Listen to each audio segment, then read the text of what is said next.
लग्नानंतर होईलच प्रेम भाग 21. दुपारी समोर खाली मान घालून उभं राहिलेल्या दर्शनकडे राज एकटक पाहत होता. थोड्या वेळापूर्वीच प्रदीप साहेब आणि मोहित त्याला गावभराचं ऐकून गेलेले होते. बिचाऱ्या दर्शनने गुच्चाप खाली मान घालून त्यांचं सगळं बोलणं ऐकून घेतलेलंच होतं, कारण त्याच्याकडनं चूक झालेलीच होती. आता त्याला त्याचा हा माणूस कमी राक्षस भाऊ आपल्या नजरेत भस्म करतो की काय असं वाटत होतं. त्याला आता या माणसांपासून एकच व्यक्ती वाचू शकत होती, ती म्हणजे त्यांची वहिनी. तो मनापासून देवाला साकडं घालतच होता. काही पण कर रे देवा, पण माझ्या बहिणीला इथं पाठव. हेच वाक्य कितीतरी वेळा मनात म्हणून झालेलं होतं. राज म्हणाला, का केलं तुम्ही असं? आम्ही तुम्हाला याआधी सांगितलं होतं की तुम्ही प्रांजू आणि तुमच्याबद्दल घरी सांगा. सांगितलं होतं की नाही? मग परत का असं केलं तुम्ही? शेवटचं वाक्य राज ओरडून म्हणाला होता. दर्शू दचकून 4 पावले मागे सरकला, पण नजर मात्र वर केली नाही. मला हे पाहून आणखीनच चीड आली होती. काय विचारतो आम्ही दर्शन तुम्हाला? दर्शन म्हणाला, दादासाहेब ते घरी सगळे बहिणी साहेबांच्या टेन्शनमध्येच होते, म्हणून नाही सांगितलं मी. तो अडखडत म्हणाला होता. राज म्हणाला, ते सर्व होऊन किती दिवस झालेले आहे दर्शन आता? त्याने शांत पण दात आवडूनच विचारलेलं होतं. त्यावर तो शांत बसला. आता मात्र त्याचं डोकं सटकलेलंच होतं. दर्शन, आम्ही शेवटचं सांगतोय तुम्हाला. यापुढं असं काही वागताना 10 वेळा विचार करत जावा तुम्ही. आपण एखादी गोष्ट भावनेच्या भरात करायला जातो, पण पुढं जाऊन त्याचे परिणाम काय होतील त्याचा विचार करणं गरजेचं आहे की नाही? त्याने होकारमातिक मान हलवली. राज म्हणाला, फक्त मान नका हलवू, आम्हाला उत्तर हवं आहे तुमच्याकडनं. त्याने जोरात टेबलवर हात आपटला आणि उठून उभा सुद्धा राहिला. त्याचा हात आपटण्याने टेबलवरचा फ्लॉवर पॉट जमिनीवर आदळला होता. स्वरा राजसाठी कॉफी घेऊन त्याच्या स्टडी रूममध्ये जवळ आलेलीच होती. या आवाजाने ती सुद्धा दचकली. येऊन पाहते तर राजचा चेहरा रागाने लाल झालेला होता. तिने त्याच्याकडे पाहून नकारमातिक मान हलवली. ती दरवाजा ढकलून आत आली. देवाने दर्शनचं अखेरी ऐकलेलंच होतं. त्याने तिला पाहून सुटकेचा श्वास सोडला. त्याने तिच्याकडे वैतागूनच पाहिलं. तो दर्शन आणि शरदला ओरडत असला की त्याची ही सोज्जड बायको नेहमी मध्ये यायची आणि त्याचा राग तिला पाहून मेणासारखा वितळून जायचा. आताही तसंच झालेलं होतं. ती त्याच्याकडे भुई उंचावत पाहत होती. स्वरा म्हणाली, दर्शन भाऊजी, दमला असाल ना प्रवास करून? जा तुम्ही आराम करा, उद्या परत ऑफिस आहे ना तुम्हाला. तसं तो लगेच तिथून सटकला.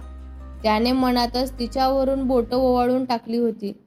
राज डोळे बारीक करून दर्शनच्या जाणाऱ्या पाठमोड्या आकृतींकडे पाहतच होता आणि ती त्याच्याकडे पाहत होती. स्वरा म्हणाली, काय हो, किती बोलता त्यांना तुम्ही? बिचारे ते ऐकून घेतात म्हणून काहीही बोलत असता तुम्ही. ती दोन्ही हात कमरेवर ठेवून म्हणाली होती. यावर त्याने मनातच आपल्या छातींवर हात ठेवला. तिच्या जवळ येत त्याने तिच्या कमरेला पकडून स्वतःच जवळ ओढून घेतलेलं होतं. ती त्याच्याकडे डोळे मोठे करून पाहू लागली होती. बायको, तू आजकाल जरा जास्तच बोलते असं तुला नाही वाटत का ग? तो तिचे केसांची बट कानामागे करत म्हणाला होता. त्याच्या स्पर्शाने तिच्या अंगांवर सरसरून काटा आला होता. त्याने तिच्या चेहऱ्यावर हळूच फुंकर मारली. तिने तिचे डोळे बंद करून घेतले होते. तो तिच्याकडे पाहून गालातच हसला. तिचा चेहरा वरती केला. तिच्या कपाळांवर ओठ टेकवत तिला बाहुपाशात सामावून घेतलेलं होतं. तिने सुद्धा त्यांच्या पाठींवर हात ठेवले. किती ओरडता त्यांना? कधीतरी शांतपणे मायेने सुद्धा समजावून सांगू शकता ना तुम्ही? प्रेमाने सांगितलं तर काय बिघडणार आहे तुमचं? प्रेमाने पण कधी सांगत जावा. आम्ही त्यांच्या भल्याचं सांगतो ना, पण दोघीही आमचं बोलणं कधी सिरियसली घेत नाही. स्वरा, एकदा मायेने सांगून पहा ना, नक्की ऐकतीलच ते तुमचं.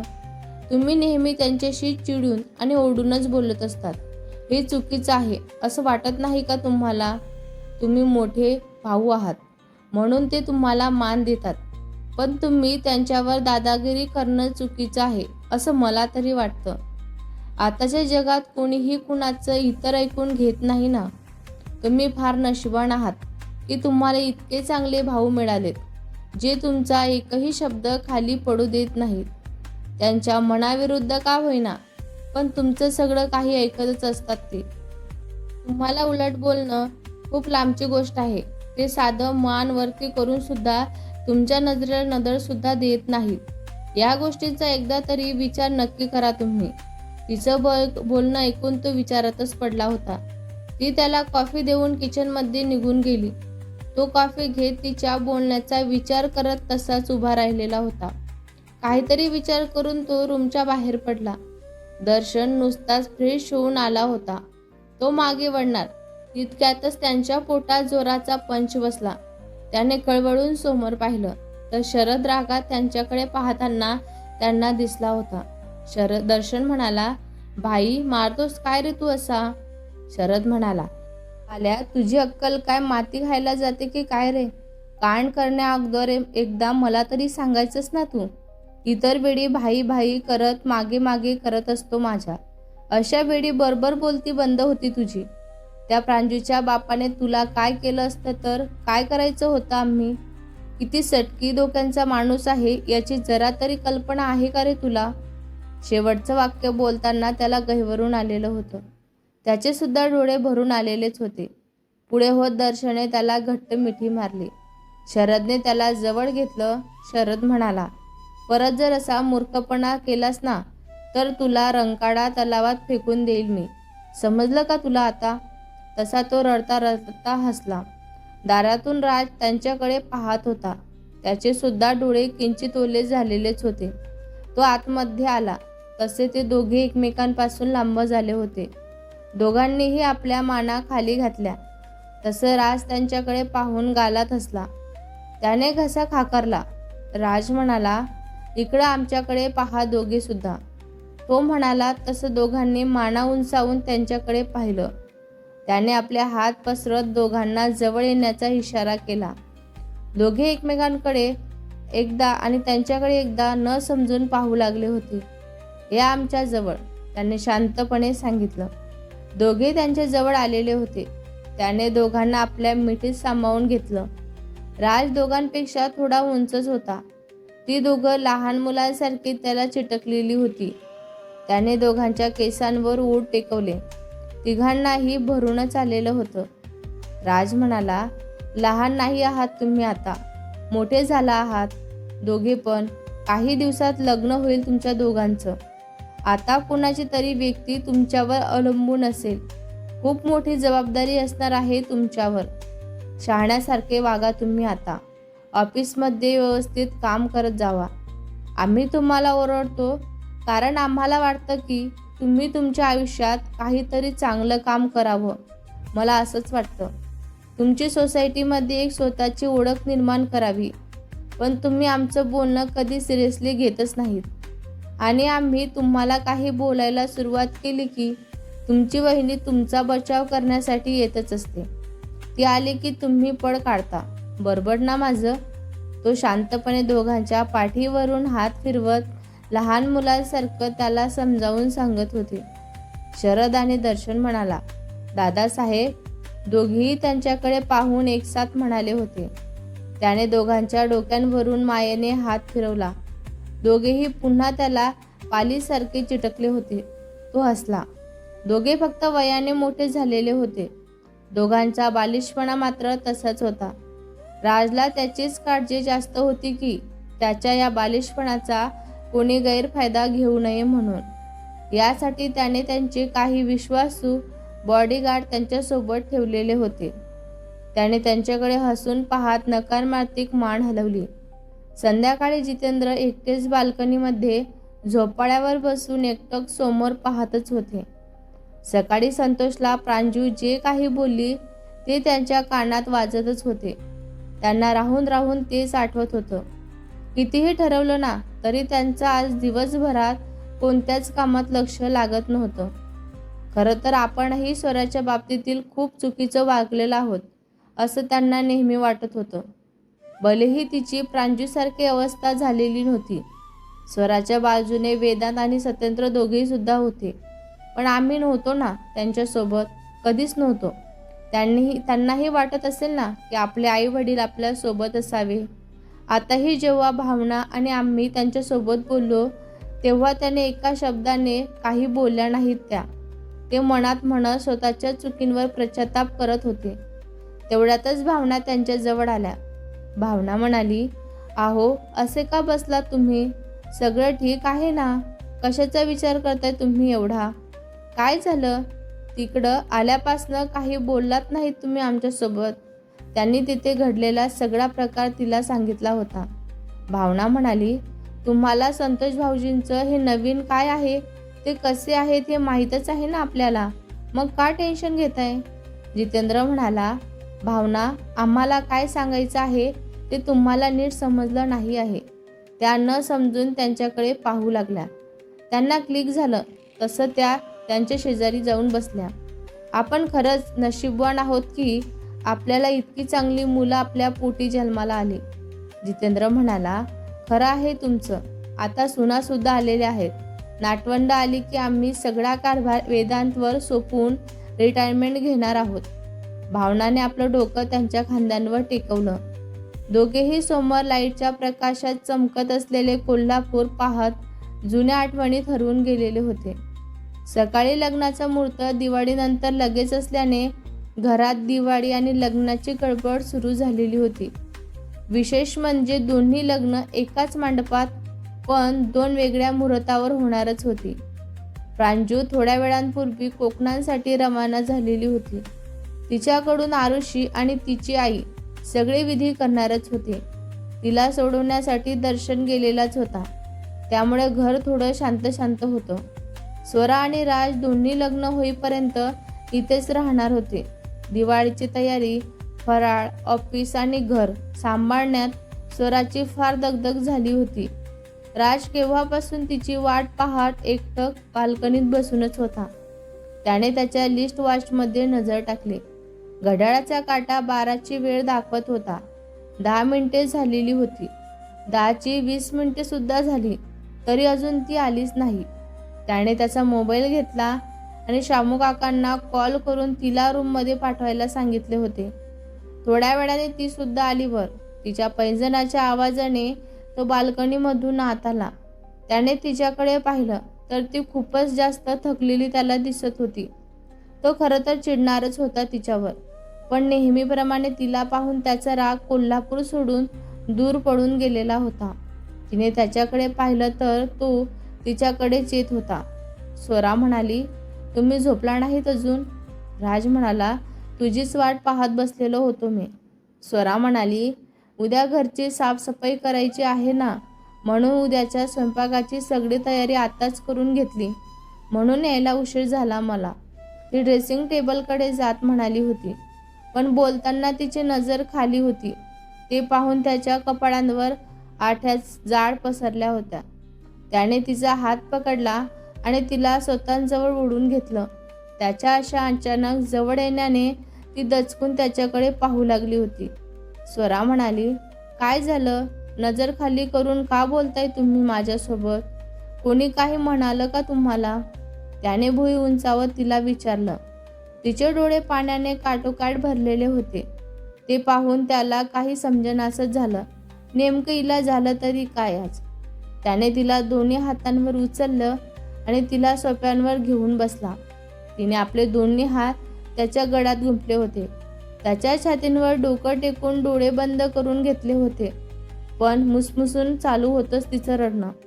त्याने तिचा चेहरा स्वतःकडे वळवला. राज म्हणाला, "काय झालंय तुला? सांग ना. कोणी काही बोललं का?" त्याने शांतपणे तिला विचारलं. स्वरा म्हणाली, "ते आज दुपारी आईची मैत्रीण आली होती घरी. तिने नाक वर ओढत सांगितलं होतं." राज म्हणाला, "त्या काही म्हणाल्यात का तुला?" त्याने तिचे डोळे पुसत तिला विचारलं. स्वरा म्हणाली, "त्या त्यांच्या सुनीचं डोहाळे जेवणाचं आमंत्रण घेऊन आलेल्या होत्या आपल्या घरी." हे ऐकून त्याने कपाळांवर बोट रब केलं. ती त्याला बिलगून हुंदके देऊ लागली होती. त्याने तिला शांत केलं. राज म्हणाला, "स्वीटी, आपण चान्स घेऊ शकतो ना, पण थोडे दिवस जाऊ दे. अजून वर्षही झालेलं नाही आहे आपल्या लग्नाला. जे झालं ते विसरून पुढे जाऊया आपण. आता घरात आपण लग्न झाल्यानंतर आपण कुठेतरी बाहेर फिरून येऊया. तू एखादं छानपैकी ठिकाण शोध. स्वरा म्हणाली. तो तिला लहान मुलीसारखं समजावत होता. तिने स्वतःचे डोळे पुसत होकारार्थी मान हलवली आणि डोकं त्याच्या खांद्यावर टेकवलं. तो त्याच्या विचारात हरवून गेलेला होता. दिवाळी आणि लग्नाची तयारी करण्यात दिवस कसे निघून जात होते याचा थांगपत्ता लागतच नव्हता. घरात उत्साहाचं वातावरण निर्माण झालेलं होतं. तिकडे सत्येंद्र, अनिता, वेदांत, मोहिनी यांचाही संसार सुखाचा सुरू झालेला होता. आजी आजोबांना भावनांमध्ये झालेल्या बदलांमुळं आनंदी झालेले होते. ते आता कोल्हापूरमध्येच राहत होते. बघता बघता दिवाळी ही संपलेली होती आणि लग्नाची जोरदार तयारी सुरू झालेली होती. प्रांजूच्या घरून तसंही कोणी येणारच नव्हतं म्हणा. तिच्या लग्नाची सगळी जबाबदारी वेदांत आणि सत्येंद्रने घेतलेली होती. लग्नाच्या काही दिवस बाकी असल्याने प्रांजू त्यांच्या घरी राहायला आलेली होती. तिच्यासोबत आरुषी सुद्धा आली होती. स्वरा नसल्याने त्या दोघींना अजिबात करमत नव्हतं, पण घरातील सगळे त्यांना कम्फर्टेबल फील करून देत असल्यामुळं त्यांना फारसं काही वाटत नव्हतं. भावनासुद्धा प्रांजूशी खूप छानपैकी वागत होत्या. त्यामुळं प्रांजूने जुनं सगळं काही विसरून गेलेली होती आणि छान बोलत होती. उद्या साखरपुडा असल्याने घरात गडबड सुरू झालेली होती. दर्शन कधीपासून प्रांजूच्या कॉलची वाट पाहत रूममध्ये इकडून तिकडं फेऱ्या मारत होता. थोडी वाट पाहून त्याने तिला कॉल केला. ती ब्युटी पार्लरला जायच्या तयारीतच होती. तितक्यातच तिचा मोबाईल वाजला. त्याचं नाव पाहून तिच्या चेहऱ्यावर हसू पसरलं. प्रांजू म्हणाली, हॅलो, बोल ना दर्शन. तिचा आवाज ऐकून तो तसाच मागे बेडवर पडला. दर्शन म्हणाला, बायको, मिस यू सो मच. तो उशिरा कवटाळून म्हणाला होता. हे ऐकून ती गालात हसली. प्रांजू म्हणाली, खरंच का? ती गळ्यातल्या छोट्या मंगळसूत्रांसोबत चाळा करतच म्हणाली. दर्शन, हो अगदी खरं. तो त्याच्या मॅग्नेटिक आवाजात म्हणाला होता. पण त्याचा आवाज ऐकून तिच्या घशाला कोरडच पडली. दर्शन म्हणाला, बायको, कधी एकदा तुला जवळ घेतोय ना असं झालेलं आहे. तशी ती लाजली. प्रांजू म्हणाली, बरं, ठेवते मी फोन आता. मी पार्लरला जाते. त्याने ओके म्हणत फोन ठेवून दिला आणि तिच्या विचारात हरवून गेला होता. दुसऱ्या दिवशी आज साखरपुडा असल्याने सगळे आपापल्या तयारीतच होते. स्वरा तिचं आवरून कधीच खाली निघून गेलेली होती. राज नुसतं त्याचं काम आवरून रूममध्ये आलेला होता. त्याने रूमवर नजर फिरवली, पण त्याला ती काही दिसलीच नाही. ती नक्कीच तयार होऊन खाली गेलेली असणार असा अंदाज करत त्याने नकारार्थी मान हलवली. त्याचं लक्ष बेडवर गेलं तर तिथे त्याला लागणाऱ्या सगळ्या वस्तू व्यवस्थित काढून ठेवलेल्या होत्या तिने. ते पाहून त्याने गालात हसत केसातून हात फिरवला. आता त्याला तिला पाहायची जबरदस्त इच्छा झालेली होती. त्याला असं वाटत होतं, मी स्वराला कधी बघते आणि कधी नाही. त्याने खाली कॉल करून स्वराला निरोप पाठवला आणि आवरायला निघून गेला. थोड्या वेळाने ती रूममध्ये आली. तो नुसताच तयार होऊन आलेला होता. तिचं लक्ष त्याच्याकडे जातच की त्याच्याकडे भान हरपून पाहू लागली होती. नारंगी कलरचा कुर्ता, जेलने सेट केलेले केस, कुर्त्यांच्या बाह्या फोल्ड केल्यामुळं त्याच्या हाताच्या नसा उठूनच दिसत होता. थोडक्यातच काय, आज राज साहेब काय भारी दिसत होते ना, खूपच सुंदर. त्याला पाहून तिच्या तोंडून आपोआपच कवितेची ओळी बाहेर पडल्या होत्या. तुला पाहताच सख्या मी माझे भान हरपून जाते. तिची कविता ऐकून त्याने भुया उंचवून तिच्याकडे पाहिलं होतं, पण ती मात्र त्याच्याकडे पापणी न हलवता त्याच्याकडेच पाहत होती. तो हळूवार पावलं टाकत तिच्या समोर येऊन उभा सुद्धा राहिला. तरीही तिचं लक्ष मात्र त्याच्याकडेच होतं. तीही काही कमी सुंदर दिसत नव्हती म्हणा. त्याला साजेशी नारिंगी रंगाची पैठणी घातलेली होती. हातभर मेहंदी, त्यावर सजलेल्या हिरवा चुडा खूपच उठून दिसत होता. कपाळांवर चंद्रकोर लावलेली होती. भांगेत भरलेलं कुंकू थाटात मिरवत होतं. केसात गजरा मावळलेला होता तिच्या. एकूण काय, आपल्या स्वरा मॅडम कम्माल दिसत होत्या. ती पण खूप सुंदर दिसत होती. त्याने तिच्या जवळ जात हळूच तिच्या चेहऱ्यावर फुंकर मारली. तिचे डोळे बंद झाले. त्याने तिच्या बाजूला भिंतींवर तिला पुश केलं. त्याच्या स्पर्शाने ती वास्तव्यात आली. तिने लाजून आपली नजर खाली केली. तिच्या लाजण्याने त्याच्या काळजात कळ उठली. स्वीटी, आजकाल फारच लाजायला लागलेले आहात तुम्ही. पण अशा लाजताय की येथे या काळजात अशी काही कळ उठते की काय करावं आणि काय नाही असं होतं मला. तो तिचा हात आपल्या हृदयावर ठेवत म्हणाला होता. ती अजूनच लाजली आणि त्याला बिलगली. तिला जवळ घेत तो खळखळून हसायला लागला होता. तिच्यामुळे पूर्ण बदललेला होता तो आज.